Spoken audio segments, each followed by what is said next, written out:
Hi everyone, I'm talking today about how to prevent sexual assault, sexual harassment, or any unwanted or uninvited contact. So my tip for today is talking about the 7 essential qualities and the 7 essential skills that you want in any kind of communication to get what you want. I'm Susan Harrow, media and communications coach. For the past 28 years, I've trained thousands of people in verbal and nonverbal communications. I'm also the creator of True Shield, Verbal Self-Defense for Girls, and the founder of PRSecrets.com. So my tip today, and I'm going to be peeking here at my notes, is 7 essential points. And these are the 7 essential points for an effective response. And what they have in common is, number 1, you speak only what you want or what you want to have happen. That's number 1. Speak only what you want or want to have happen. Number 2, phrase your request in the positive.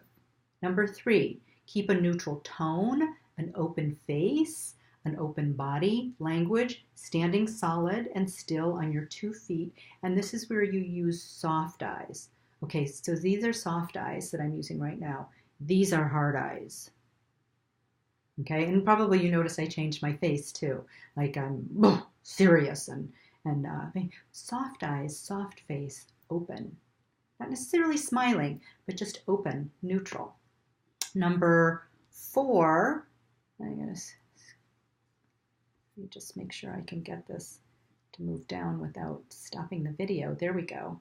Number 4 is state the facts or your observations. So what I mean by that is refrain from commenting on imagined behavior or feelings of the other person. So don't assume or attack. I guess that's like a shorter way of saying it. Don't assume or attack. In other words, we are not commenting on the other person's behavior or what we think of their behavior. So no judgment, no attack. This is stating facts or only your observations. Okay, number 5 is eliminate any language that diminishes or minimizes your request. Kinda, sorta, maybe, perhaps, I'm sorry, but. So any of these words take away from the power of you just stating as simply and as succinctly as possible whatever your point is. I love that Albert Einstein said, simplify things to their simplest point, but no simpler, right? So eliminate any kind of language that diminishes the strength of your point. Number 6 is get agreement moving forward with an action step. So this is where you want to get consent, okay? Because you not only want to communicate, but you want to know that you've been heard and that some kind of action is being taken or some kind of action will change if you're addressing something that you want to shift the next time. And by the way, when this happens, if the action doesn't shift, then I suggest that you mention it in the moment. Remember we talked about that I didn't want you to, remember that I requested that you didn't touch me other than a handshake. So please remember that, you know? So just stating that moving forward. And number 7 is to reinforce positive behavior and responses. So when somebody does something that you want, be sure to reward that in some way, even if it's a smile or a thank you, right? And so if that person who you had reminded said, oh gosh, I'm so sorry, you say, I accept your apology and move on. And the key is to move on right away.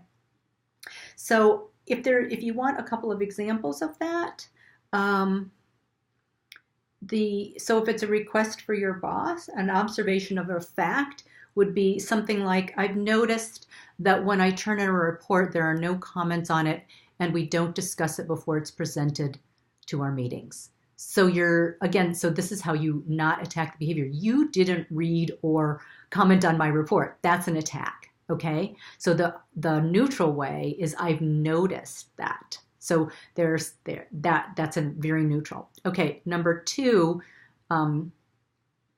what you want. I want to make sure that I'm doing a good job and delivering what you want to the best of my abilities. Number 3, this is the request and get agreement on the action step. The next time I turn in a report, could we set up 5 minutes to go over it? So very clear, right? Or another thing would be, Would it be possible for you to make any changes to my report in MS Word track changes so I can see what you've made, see how you've made it better? So there's like a little compliment in there, right? Okay. And then number 4, positive reinforcement or agreement. Great, thank you. I'm looking forward to hearing from you. So what happens if you get flustered or get thrown off? What you want to do is take a breath. Just take a breath. Feel your feet on the ground and remember, short, sweet, repeat. You don't need to embellish your request. So short, sweet, repeat. So whenever you get flustered, so just your breath is the key to the kingdom. And sometimes we forget that when the first thing that happens when we get frightened or when we get nervous is we stop breathing, right? And so nothing can happen until you breathe. We've got to get oxygen to the brain, right? So just take a breath, pause, feet on the ground, start to feel your energy move to your center all the way through your feet. And you can take your time and respond that way. So these are I forgot what I titled this. This is sort of one of those spontaneous things, but I think the 7 essential points that create an effective response to any kind of response, okay? And so I'm Susan Harrow, and this is part of the Me Too and Not Me movement. So I'm creating these tips because I am part of the Me Too, and also I created the Not Me for all of us to start collecting how to prevent any kind of unwanted or uninvited contact. So because right now the culture, the laws, and the policies are not protecting us. So let's start protecting ourselves and our daughters and start to share all these valuable strategies together. So if you have a strategy when you spoke up for yourself or you spoke up for someone else and you want to share that, or you know someone who spoke up, please share it. And I'm going to start collecting all of these for all of us to have so we can start practicing them in role play situations so you can be prepared for any of these kind of situations so you can start to protect and prevent any kind of unwanted or uninvited contact from anyone in all of these different kinds of situations. So if you like these tips, please subscribe and please share your comments, and I can't wait to hear from you. And I will be sharing your comments too on some new videos as well. So I would love to do that. Thank you.